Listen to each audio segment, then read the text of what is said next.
Kuri match ya Gorilla na Apple Football Club, match ya Rayon Sport na Bugesera zitarangiye. Eric Ndagijimana agiye kuduza details zose z'ibyabaye. Twe turagaruka tureba the way forward kuri match ya Bugesera na Rayon Sport itararangiye. Niki kiri bukurikireho ibindi byose bya mbere, ibaruwa ya Rayon, ibaruwa ya Ferwafa, designation mu nkuru biraye bikubiyemo n'izindi details byabaye mu ubundi turagaruka twese ni bumve urugendo rwa mbere yuko match ya Rayon Sport iba kugeza match baye noneho uko byagenze aho nyuma rero niho turi twe turaganira muri match mbere match na nyuma ya yego. Umunsi wa 28 umunsi wavuzweho byinshi mbere yo kutangira ibibazo by'abasifuzi bwangano ko amakipe ari mu myanya ya nyuma ashaka kutamanuka mu cyiciro cya kabiri. Ibiganiro by'abatoza bagomba kujya mu yandi makipe ndetse na bamwe mu batoza bahagaritswe gutoza umukino w'umunsi wa 28 kubera ko hari ibyo baketsweho gushyirwa ku masaha hamwe imikino ya Rayon Sport na PFC nabyo byagarutsweho cyane mbere y'uko uyu munsi utangira. Gusa nanone ni umunsi wagombaga kugena abagomba gutwara igikombe cya shampiyona ndetse n'abandi bagomba kumanuka mu cyiciro cya kabiri. Reka byaranze uyu munsi wa 28 wa shampiyona y'u Rwanda tubere kuri Kigali Stadium ndetse no kuri stade ya Bugesera mu karere ka Bugesera. Ni imikino yabaye kuri uyu wa gatandatu ku isaha 9 APR yari yakira ikipe ya Gora Football Club, naho mu karere ka Bugesera ikipe ya Bugesera yari yakira ikipe ya Rayon Sport ku isaha 9 tariki 17 Gicurasi 2025. Ababyibuka neza umukino ubanza wahuje ikipe ya APR ndetse n'ikipe ya Gora Football Club. Umukino ubanza ikipe ya APR yatewe impaga kubera gukinisha abanyamahanga benshi mu kibuga. Reka duhere kuri Kigali Stadium wari umukino wa mbere ku mutoza w'umusigire wa PFC Ndori Mugisha. Nyuma ho mu cyumweru gishize ikipe y'ingabo z'igihugu yasezereye umutoza Darikonovic n'abongereza be mu bwumvikane. Umutoza Ndori icyo yakoze nuko yakuye mu kibuga Kagege ashyira mu nzotanga mu ikipe yari isanzwe ya Darikonovic yarasanzwe abanza mu kibuga. Umukino wa PFC na Gora Football Club watangiye wihuta cyane ku mpande zombi, ariko amakipe akagurwa no gutera mu izamu. Ku munota 23 Jibreshek Watara yahushije igitego ku mupira wahinduye mu izamu na Ndayishimiye Dieudonné Nzotanga. Gorera nayo yahise yisubiza mu ishoti rikomeye ryatewe na Ndikumana na Ndiri rikurwamo na Ishimwe Pierre. Igice cya mbere cyarangiye amakipe yombi anganyije ubusa ku busa. Mu gice cya kabiri ikipe ya PFC yakomeje gusatira ikipe ya Gorira, harimo uburyo bwabonetse ku mupira Ndayishimiye Dieudonné yahinduye ariko Denis Omedi akananirwa kuwutsinda. Ku munota 56 Nigena Clement yakorewe ikosa agiye gutera umupira akinirwa nabi n'umunyezamu ikipe ya Gorira, umusifuzi atanga penalty. Iyi penalty yinjijwe neza na Sheikh Jibril Watara ujuje ibitego 10 muri shampiyona y'u Rwanda. Attention reka turebe Jibril Watara,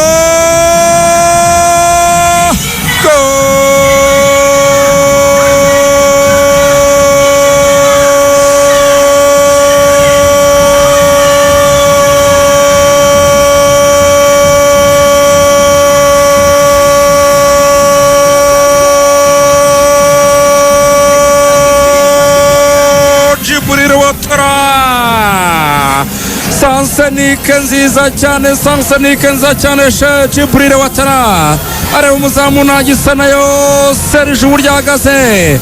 Serge avoyera ahagaze bareba bamutera. Nyuma gutsindwa iki gitego ikipe ya Gora Football Club yagarukanye imbaraga itangira gusatira izamu rya PFC ishaka igitego cyo kwishyura, mu gihe PFC yari yasubiye inyuma ikina ama contre attaque gusa. Ku munota 80 Ishimwe Pierre yarokoye ikipe ya PFC ku mupira wari uvuye muri corner yatewe n'ikipe ya Gora Football Club. Ishimwe Pierre umupira yawufashe neza. Ku munota 89 Bobo Kamara wa Gora Football Club yahaye ikarita itukura ku ikosa yarakoreye niyo mugabo Claude. Umukino warangiye ikipe ya PFC itsinze ikipe ya Gora Football Club igitego kimwe ku busa, yisubiza umwanya wa mbere ku rutonde rw'agateganyo rwa shampiyona y'u Rwanda na 61. Nyuma y'uyu mukino abakunze ikipe ya PFC nta kindi bakoze uretse gutanga ubutumwa kuri bakeba babo. Babwije ukuri ko igikombe cy'igihugu ni cya PFC. Natangaje mumbwire Tadeyo bakimara gutsinda icya mbere wumvise warira. Igikombe cy'akagari twagitwaye, icy'akarere twagitwaye, icy'umurenge turagifite. Noneho se urumva igikombe cy'igihugu, babwije ukuri ko igikombe cy'igihugu ni cya PFC. Turashimira Imana Bugesera nayitumye. Njyewe iti cya mbere narayibonye. Iyi ni Confederation Cup. Urumva ndashaka kuzijyana ari itike ebyiri. Urumva neza ndashaka kuzijyana ari itike ebyiri. Nibayireke mwebwe nibayitere for 5 bayiheke kuko icy'amahoro yarakibonye ariko nkanjye bazi ngiki mfite igikombe cy'amahoro mfite icy'ubutwari ndashanisha shampiyona wabibonye. Mugisha Ndori watsinze umukino we wa mbere nk'umutoza mukuru wa PRFC ngo isezerano yatanga nuko imikino yose bagomba kuyitsinda isigaye. nta gitutu. Ikintu cya mbere nabwiye abakinnyi ntabwo dushaka kureba diverse, ntabwo dushaka kumenya ibintu byiwe. Twe dufite match eshatu. Match ya Gorira irarangiye, ni amateka ku bakinnyi bayikine, nanjye wayitoje, ni match itazagaruka. Ubu icya kabiri turareba match ya Muhazi. So rero twe ntabwo turi kwikompara n'abandi ngo tumenye iby'abandi, twe ni match kuri match, kuko tugiye kwita kuri ibyo byadutesha concentration. Twebwe twarebaga match y'uyu munsi, nta kindi twari twitayeho, nta pressure twari turiho. Twebwe icyizere ngiye kuba si iki gikombe, icyizere ngiye kuba nuko tugomba gutsinda match ikurikiyeho, iyo match yavaho tugakina iya nyuma. Kuri match ya gatatu match tuzirangije, ubwo ikizavamo nicyo tuzakira, ariko icyo nzi tugomba gutsinda nk'uko nabivuze match kuri match. Buri match yacu ni finale. Aho hari kuri Kigali Pele Stadium gwambutse ukajya mu karere ka Bugesera. Rayon Sport yari yagiye gusura ikipe ya Bugesera Football Club. Ni umukino watangiriyemo n'ikipe ya PRFC ku isi saa 9. Umutoza Rwaka Claude yarongeye kugarura mu kibuga Omar Nyingi ndetse na Dama Bagayego kubera ibura rya Aziz Basane na Rukundo Abdurrahman Papley. Ni umukino watangiriye hejuru muri rusange, ariko Rayon Sport ariyo isatira cyane.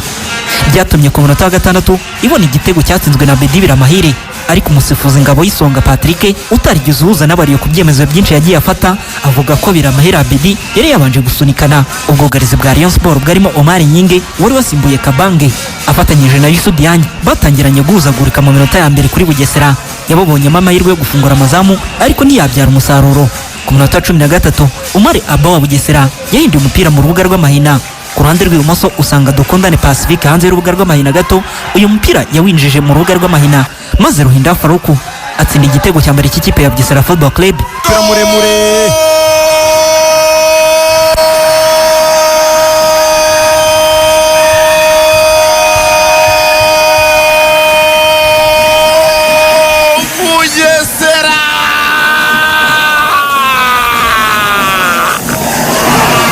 amakosa akomeye y'abadefanseri b'ikipe ya Rayon Sport bahuzaguritse imbere y'izamu rya Pasiandi Kuriyo.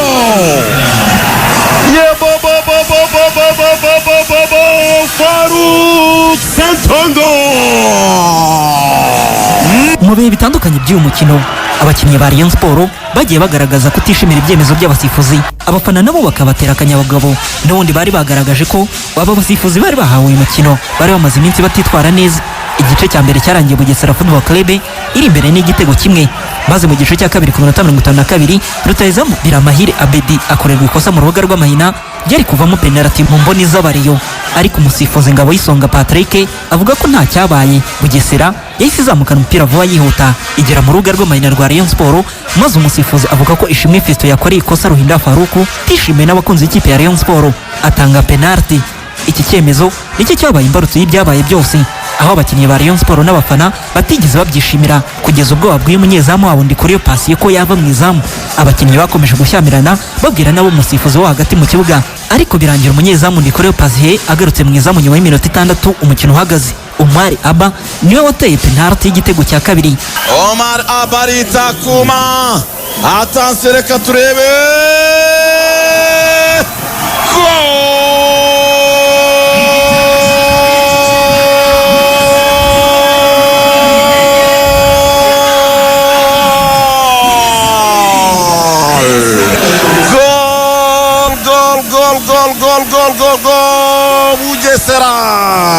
Bugesera 2 Rayon Sport ubusa.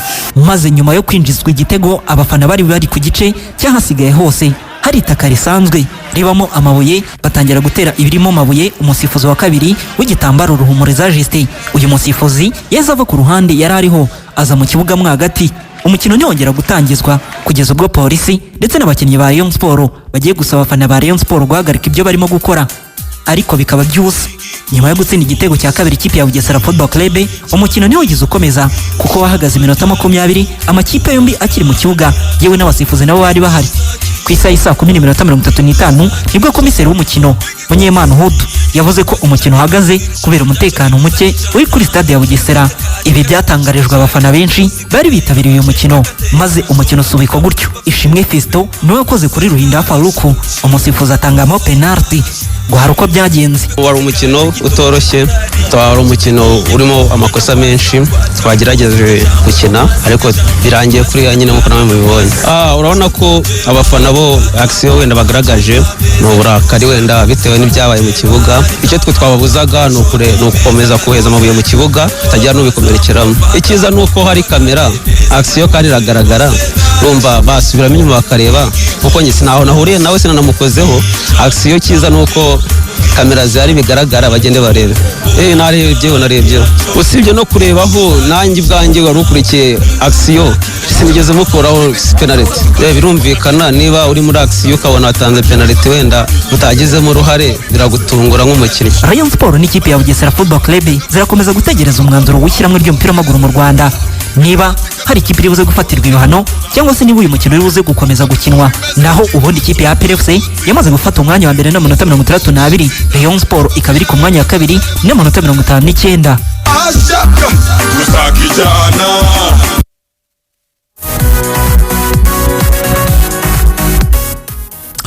Yes, twayise unfinished business. Hari ibitararangiye, ni match ya Bugesera n'ikipe ya Rayon Sport yahagaze ku munota wa 52, abandi bavuga 55, ariko ubundi 57, ariko ubundi ni 52 kuri countdown. Ari minota 8 yari maze gukinwa mu gice cya kabiri cy'umukino. 57 bigera nyine harabayemo zamvuru zo gutera penalty no kwanga kwa Yusuf Dianye kumuzamu aguma mu izamu no kumusohoramo kenda kumuciraho jeze n'ibindi byinshi cyane. Arakoze cyane Eric rero kudusubiza ku bibuga uko byagenze. Ubu tuvugana Rwanda Premier League nyuma y'intsinzi ya APR Football Club y'igitego kimwe batsinda Gorira, bayitsinze 1-0 cya penalty. Ikipe ya APR ihagaze ku minota 61, Rayon Sport ifite 59 mu gihe by'umukino wayo bitarasobanuka. Ngira ngo byinshi murabizi byabandirije uyu mukino, twagiye tubiganiraho mu biganiro byacu byatambutse. Buvuga amabaruwa Rayon Sport yasohoye yikoma abasifuzi bari designé. Ferwafa yabashubije babwira ko ibizi uko imikino iremereye ariko atari bo bagomba kwigenera abasifuzi. Designation yarakozwe irarangira, birangira abasifuzi Ngabo Isonga Patrick, Mugabo Eric ndetse na Ruhumuriza Justin, niba mbyibuka neza muze kumfasha. Yego nibyo. Aribo bahawe kuyobora umukino wa Bugesera Football Club. Umukino utangira ku isaha imwe n'umukino wa APR n'ikipe ya Gorira Football Club. Babanje gutegereza kugira ngo batangire rimwe. Komiseri w'umukino yari Munyemana Hudu i Bugesera atanga guahead, umukino uratangira. Kipe arakina, Bugesera Football Club nk'ikipe yari iri mu rugo irametriza neza umukino, itsinda Rayon Sport igitego cyiza cyane cyatsinzwe na Ruhinda Faruku, igitego 1-0. Bajya kuruhuka.